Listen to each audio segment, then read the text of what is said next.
So thanks, Anna, and thanks for, very pleased to be here, and thanks for the support and coordination all over these 4 years, and the patience all over these 4 years, because it was not easy actually to handle all the delays and so on. So welcome to the hospital preparedness work package. So we will be talking about something that we know structurally, that is the hospital. The idea of this work package was mostly to try to, let's say, handle the problem of hospital preparedness at the different levels of the patient management. So let's say at the management of the patient, so at the level of the patients, at the level of the hospital, so at the level of the facility, and at the level, let's say, of the higher level of the facility, so between the collaboration in between facilities, so a sort of networking. How to do this? Through the mapping and assessment of facilities around Europe, and that's the facility level, through the feasibility evaluation of an expert consultation platform. What I mean for this, it's a clinical consultation platform. And so this is at the level of networking. And through the, let's say, the design and the development of a syndrome-based clinical protocol. Now, in 2009, we were younger, for sure. We were enthusiastic. We were optimistic. We were ambitious, right? So, and this was what we were thinking to do, for example, piloting in 4 EU countries a syndrome-based approach protocol. We are older now. We just lost a little bit of optimism. We're still enthusiastic and ambitious. So let's see actually how we were trying to go on to this work package, which was really affected by the COVID, but I don't want to repeat this again. So the objective of the work package were planned to be reached through 4 tasks. One is the mapping of the existing health facilities, mostly facilities which will be handling patients with high consequence infectious disease and high isolation unit. The second task, which is led by Spain, Marta Mori is here from the University of La Paz. The second task, that was more on the assessment of these hospitals and these high-level isolation units in terms of IPC preparedness and so on. The task 3 was the feasibility study. I still remember that from the first draft of the project, the idea was to build up a platform, but that was quite impossible. So we went to a feasibility study, and we will see some results today. And then the task 4 is this syndrome-based approach. So the task 3 is led by Norway, Arne, and the colleagues from the ministry, and task 4 is led by INMI, I'm sorry, task 2 by Germany, by Frankfurt, the unit in Frankfurt, Timo Wolf. So where we are with this, the idea, as I was saying, was the integration, and this is the integration in between tasks. So what we were thinking is, let's map and assessing the health facilities in Europe, then let's actually apply. We were not able to apply, but let's design a protocol where in the emergency departments there could be one framework protocol for the implementation of a syndrome-based approach, and we will see what we are talking about, and then having this feasibility study, taking the example of other networks that we will show you later. These are the 3 deliverables, and I should admit that this is one of the work package that will be working a lot this summer, because otherwise it will never reach the deliverables and the objectives that was. So what I will show you is where we are in the run of then having the deliverable ready by someone before summer, and the other one by September. Ready in terms of ready after the evaluation. So the first task was, as I was saying, was the mapping of health facilities. What we did was, there was a huge discussion, mostly in 2009, 2020, on how to define actually the definition of high isolation unit, which is something that is still quietly ongoing. And given that there was not a clear definition, what we decided to do is to provide a survey which was built on a scenario, and we will see then the scenario. So we designed the questionnaire, we did the piloting of the questionnaire among some of the work package partners, and then the survey was uploaded on the platform. These are the one that I'm showing is the results by the 13th of June, where still the situation is not that much. I mean, that's why we lost a little bit of optimism. So we have 16 countries that have been that have replied, filling out the survey. So even here, if there is any country that has not already filled the survey or that's received the invitation to the survey, I will be very pleased if you can do even tonight, if you have the information once you go back up. So that's the. So what we have is the 16 countries, as I was saying, have replied to the survey with different actually numbers of isolation per country. There are some countries which have really more than one isolation unit, like Spain, for example, like UK or Germany, countries where there is one isolation unit where the patient will be referred. Now, the idea was which patient. So what we thought is, let's take the highest risk case and the scenario of an Ebola, I mean, at least a suspect of Ebola case, because this is a female doctor which was returning back from an Ebola treatment center in the Democratic Republic of Congo during an outbreak of Ebola. And there are a list of questions from the survey where the ministries or the representatives should reply, which are the steps that, how is actually the plan in terms of referral of these patients, in terms of lab sample collection of these patients, where they are going to take the sample, where they are going to refer the patients. These are just few results. For example, in the case, given these 16 countries that have been replied, what we have seen is that the 62% of the country will not visit the patient at home, but will send the patient to an hospital, to a dedicated and designated facility. There are the 23% of countries where the protocol is saying that if there are, for sure, the clinical, the clinical symptoms are mild, they are ready to visit the patient home and doing the first clinical and epidemiological assessment. There were some countries that were reporting that it depends. Usually it depends where the patient is, most of the countries. So if I have the patient that is in a rural area, let's call it rural, or it's far away and there is no available trained staff in that area, maybe I would prefer actually to send the patients instead of keep the staff traveling over the. Then this will be, I mean, the analysis is ongoing to analyze all the questions. And hopefully, I mean, we will get even more answers from other countries after the call today, the call for support today.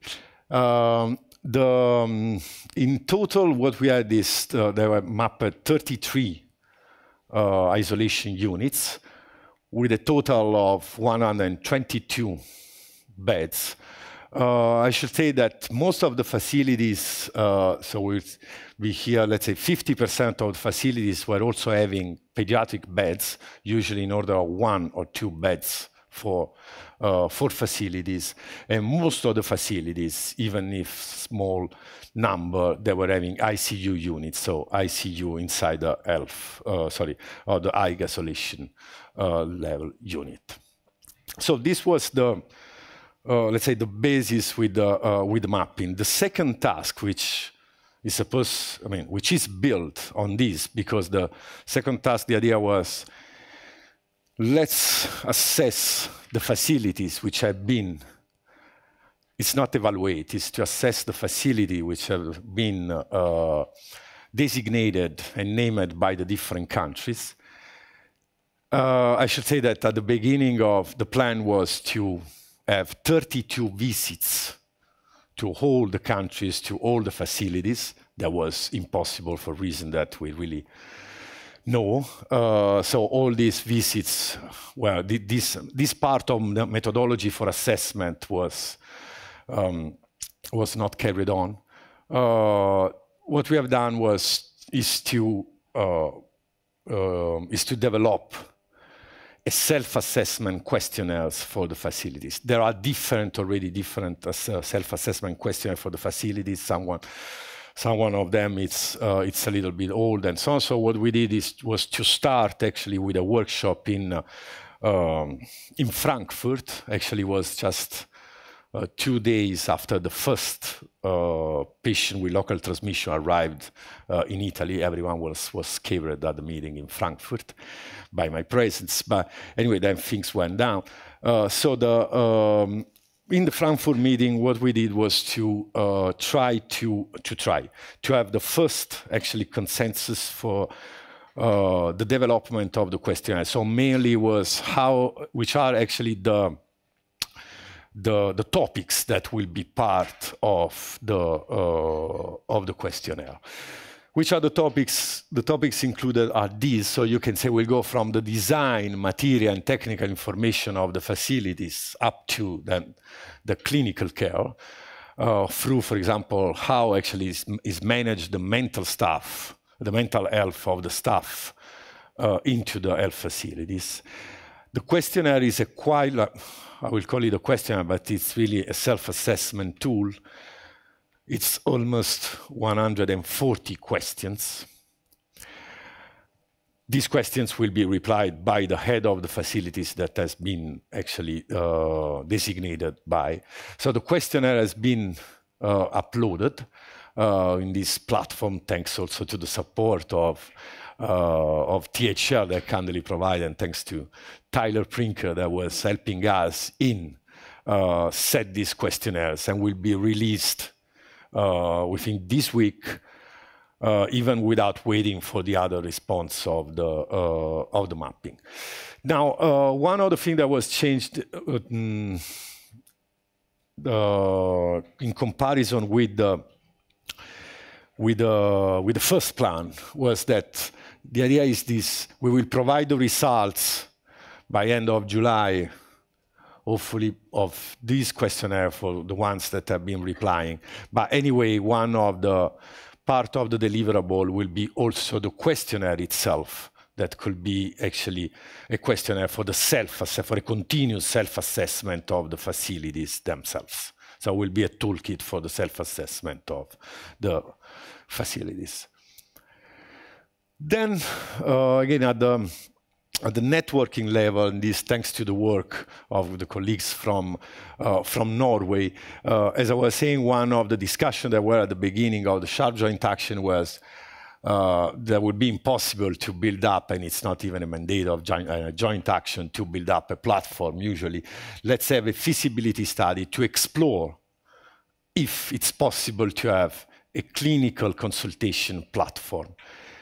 Why this? This was coming mostly from the experience of Ebola outbreak 2015, 2016. Now things changed a little bit with COVID, but even not that much, because still the consultation at that time, so the exchange of information in between clinicians handling high isolation unit or working in high isolation units were informal, were not structured, and was based on, let's say, friendship, actually.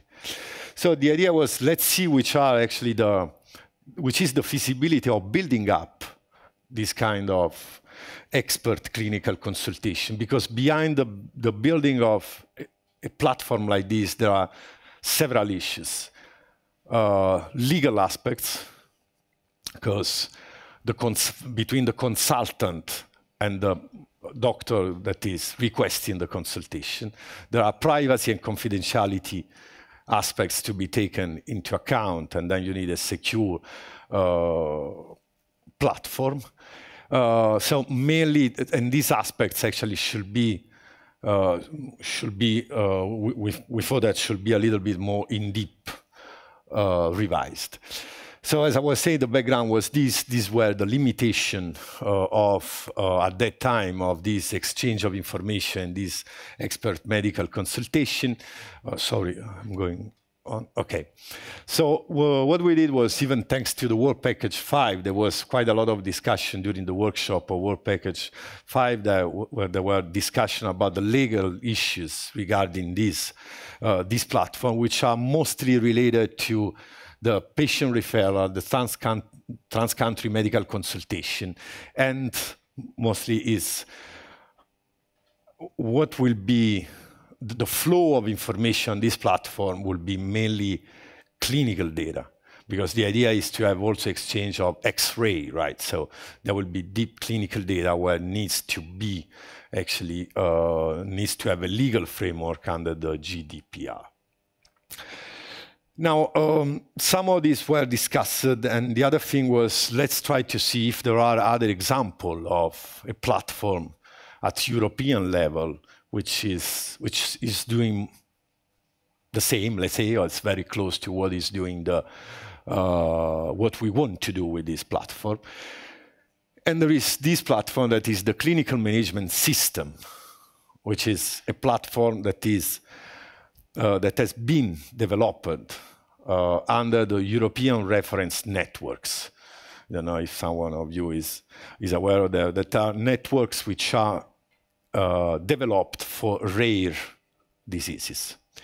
And where with this platform, which is a secure platform, this exchange of information has been secured. That is something that is under the EU. So that the idea came, and we said, why ugly, high consequence infectious disease, or why not to be a rare disease and then to be included in a network of rare disease? This is something that was already, we already tried actually to send some letters to, this was before 2019. So then the full report is almost ready. The last draft will be then circulated to the steering committee at the end of this week, maximum beginning of next week.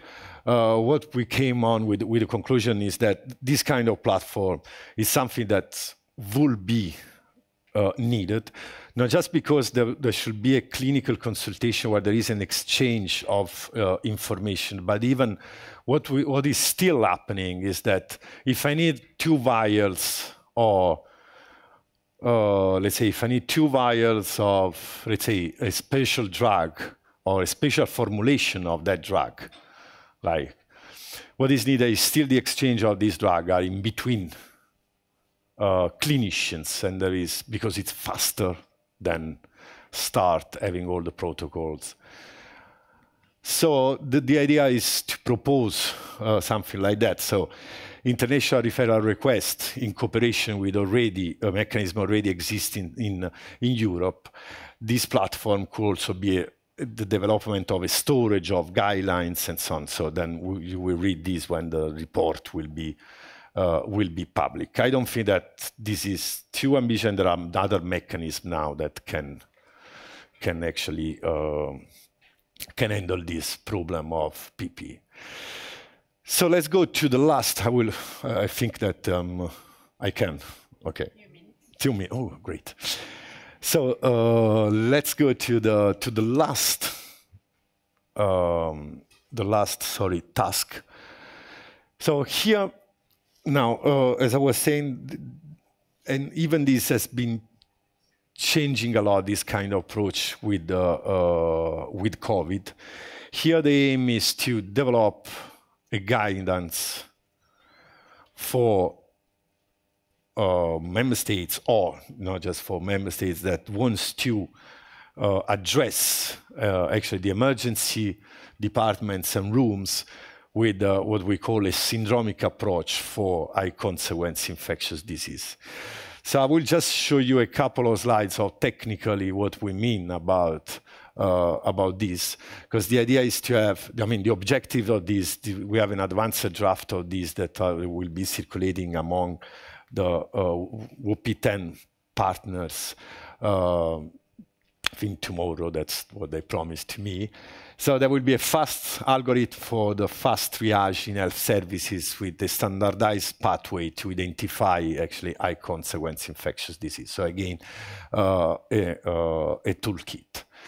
What we did was, before to elaborate a standard definition of high consequence infectious disease, or actually try to elaborate, there are different definitions if you go from UK to US to of high consequence infectious disease. So the first thing was to define the high consequence infectious disease, then to define 3 pathway for the management of high consequence infectious disease that would be admitted to the emergency room. And sorry, this is just that. So then the classification of 3 pathways. I was saying this was also, that will be part of the report. These are the different actually definitions of ugly infectious disease. And we actually, what we did was including in the differential diagnosis for the evaluation of the 3 pathway, all the infectious disease that are actually part of almost all the networks and the definition. So what we do is the protocol itself is how to implement this this kind of approach into the emergency departments, and then providing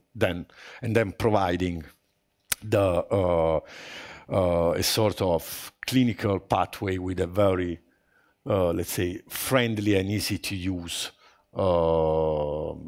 tool, which will be mostly this. I have just 1 minute, just to show you which will be which this will contain, together with the guidelines for the implementation of this in the emergency rooms. These are the 3 syndromes that can include actually maybe most of the high consequence infectious disease, which will be having a different pathway based on the syndrome that you will see over there. So the way forward, as I was saying, will be working during the summer, and maybe trying to have also a final workshop with results presentation in September. And just for discussion, one other thing that came out